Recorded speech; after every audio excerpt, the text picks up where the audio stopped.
What is up, guys? Welcome back to the channel. My name is Travis. Of course, this is TWA Motorsports, and today, well, we're gonna be fixing the third brake light in my son's G8. So if you guys haven't seen any videos on this, we bought this for his first car, and we've spent some time cleaning it up and doing some odds and ends things. We put some speakers in it, pulled the old tent off, just clean up, really. But one of the things that really bothered me when we bought this car, and plagues a lot of G8 owners, is the third brake light was not working. And not only was it not working, but there's a clip up here that was broken. So we'll talk about first, because I already have it out, and I want to show you guys. To me, it's a little bit easier to see what's going on. I don't have the ability to show you because the window's tinted as far as how to take it out. But what I'm going to do is I'm going to tell you. So the very first thing that we need to do in order to get the third brake light out is we need to remove these little pillar pieces right here. Now, I will show you guys. They pretty much clip in for the most part. Now, these are dirty. I haven't cleaned them up, but there's a little airbag kind of clip you see there. If you pull that out of the way, there should be a bolt that holds it in there. Now, aside from the bolt, there is a clip which is still in the vehicle, but that's the only two things that get that out of the way. Now, the other odd thing about that is it is a, I want to say a T20 or a T25. It's a T20.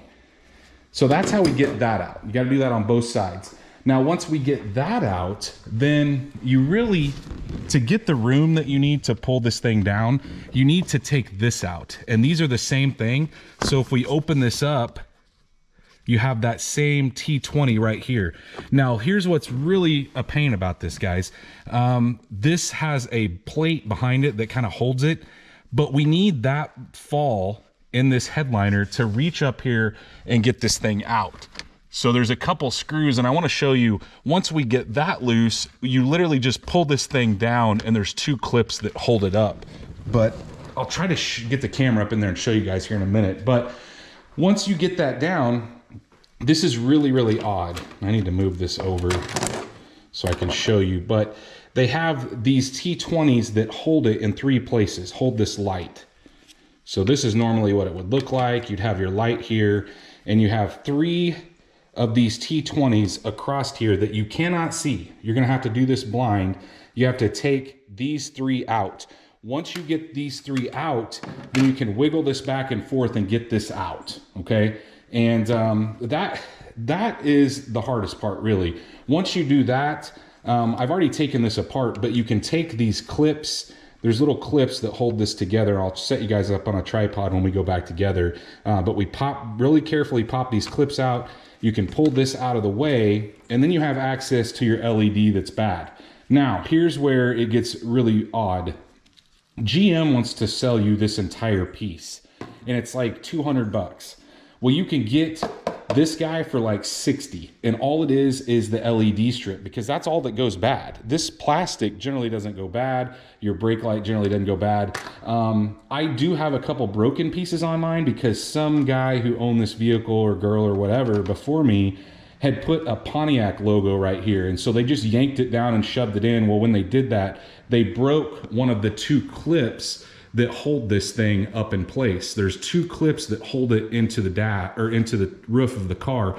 And I glued one back, but it still doesn't seem to be fitting the way I want it to, but I'll try to show you guys here in a minute. But the very first thing I want to do is I want to go ahead and remove these two handles. I put those back in place because I was driving this car and the headliner was flopping around. I didn't want it to break or bend. So that's the reason they're back in the car without the light. So I'm gonna go ahead and take those out. I'll show you what that plate looks like behind it, and then we'll continue with putting the new light together.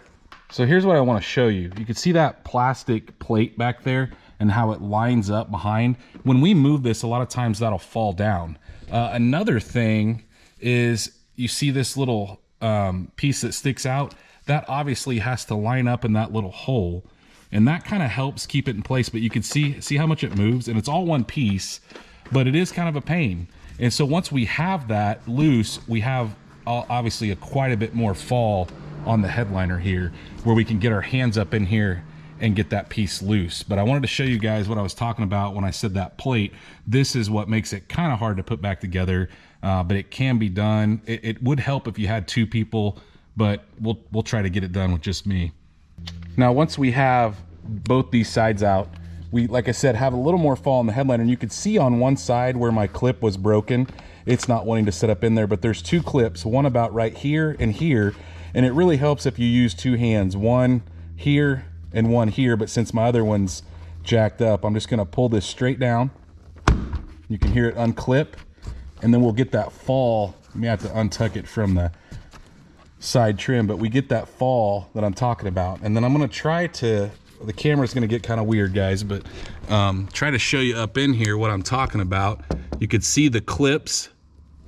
Hopefully you guys can see that, where it clips into the roof right there. Sorry if it's banging around the mic, but that's where those clips were broken. And I don't think I can show you guys out here. I don't know if we got, no, you really can't see through the tent. But like I said, I glued one of those clips back. I'm hoping that it will hold. I know it's not gonna break again because I used the same stuff that I used on this guy. Hopefully yours isn't broken. So be careful when you're pulling those clips out. Pull straight down with two hands right where I showed you. But now on to the lights. Let me get it out of the box and we'll talk about what we've got to do here. So as I said, I used a little flat blade screwdriver to pop these little clips loose to get the light, get access to the light essentially. And this light, there's just not much to it. It's kind of a joke, to be honest with you. Like I said, this is the easier way. Now this, I'll list this down below in the description, but it does look a little different, but everything works the exact same. So as far as where you look at where your plug plugs in, it's all the same. Now this says GM. I noticed this one says TYC. Oh, it says GM on the other side. I wonder if TYC makes these. It says TYC on this side too. But you could see the difference. This is out of an SS, a Chevy SS, so like the newer Holden piece. But really, guys, here's what we need to do. We need to set this guy in place. There's kind of like a little channel. You have to look and see how this, I don't remember if it goes, I think it goes straight up. Yeah, okay, so you can see the little channel that the plug's in. So we need to slide this down into place, and it should kind of fit within these little clips.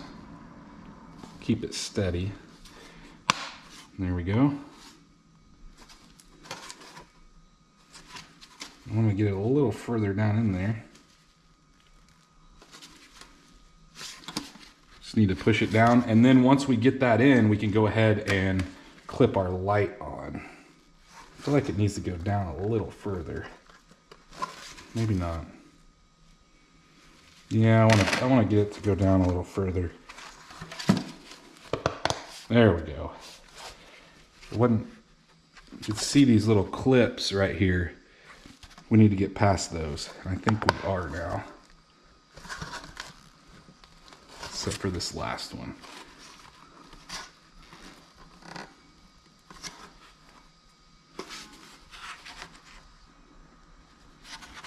That one's being a pain. There we go. Now we're in there, so we can put this piece back on. It should just clip. You get it in the little channel that it goes.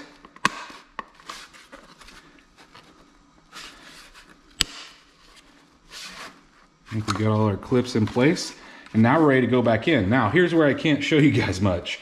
We're gonna reach back up in there. We're gonna put these within the holes that are in the headliner, and then we have to blindly feed these guys in. Now I will tell you that while the T20 that we took out of the little piece of plastic on the side is the same, look at the threads on it. See how this is a coarse, more of a coarse thread than a fine thread. The fine thread ones go in the side, the pillar pieces. So if you guys get them mixed up, and these coarser threads, they go in here.